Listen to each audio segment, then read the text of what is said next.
Bună tuturor! Bună ați venit la un nou vlog. Suntem împreună cu Bogdan. Am venit de la bar, nu mai putem de cald. Caniculă, frate! 20 de grade, 24 de grade. Doamne, nu mai pot de cald. Deci, ieri a plouat și astăzi e foarte cald. Mie, sincer, îmi place mai mult când plouă, pentru că iese mai răcoare. Dar nu mai pot de cald, frate. Am alergat, că pentru că a fugit Bogdan și am alergat după el. Absolut, e caniculă, frate, caniculă extremă.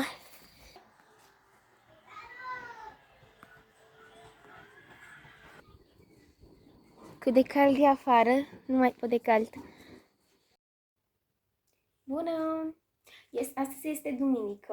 Am început vlogul de sâmbătă și ne-a filmat foarte mult ieri și vreau să continui vlogul, cred că o să-l continui până mâine, dacă nu o să filmez foarte mult astăzi.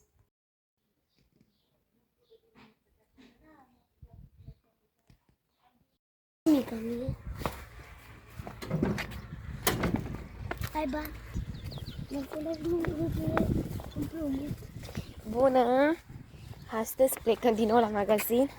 Am început vlogul cu magazinul și din nou cu magazinul. Ok. Cum e Bogdan la magazin? Hai? El deja s-a plictisit să vină fiecare zi la magazin.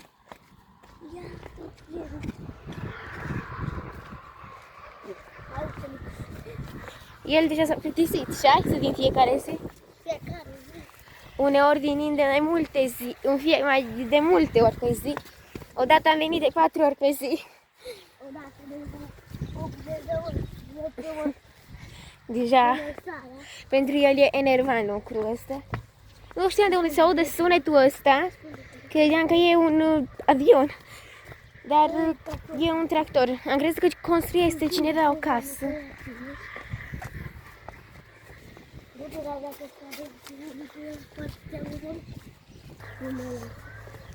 Că dacă mă mor pe asta.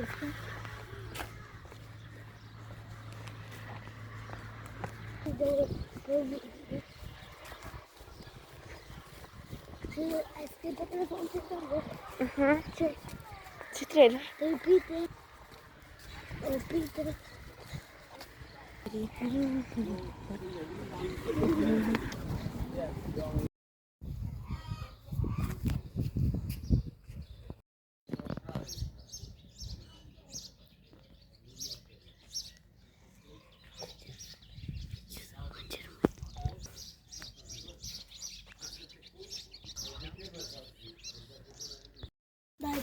Am venit de la magazin, nu bate nicio plasă. Noi aveam de gând să luăm mai multe, dar că nu mai a avut tot ce am dorit noi.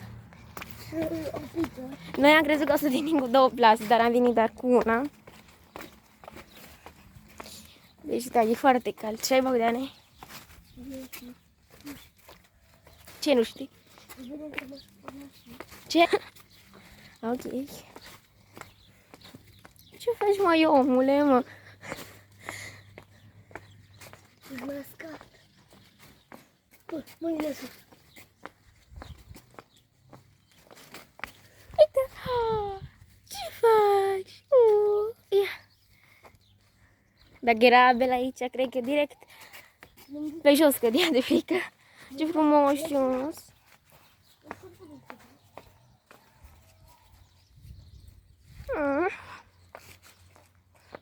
Iubesc foarte mult animalele. Extrem de cald, am stat acolo în curtea aia. Ce cald e și aici. Dar măi, Bogdane, ce faci, măi, omule, mă?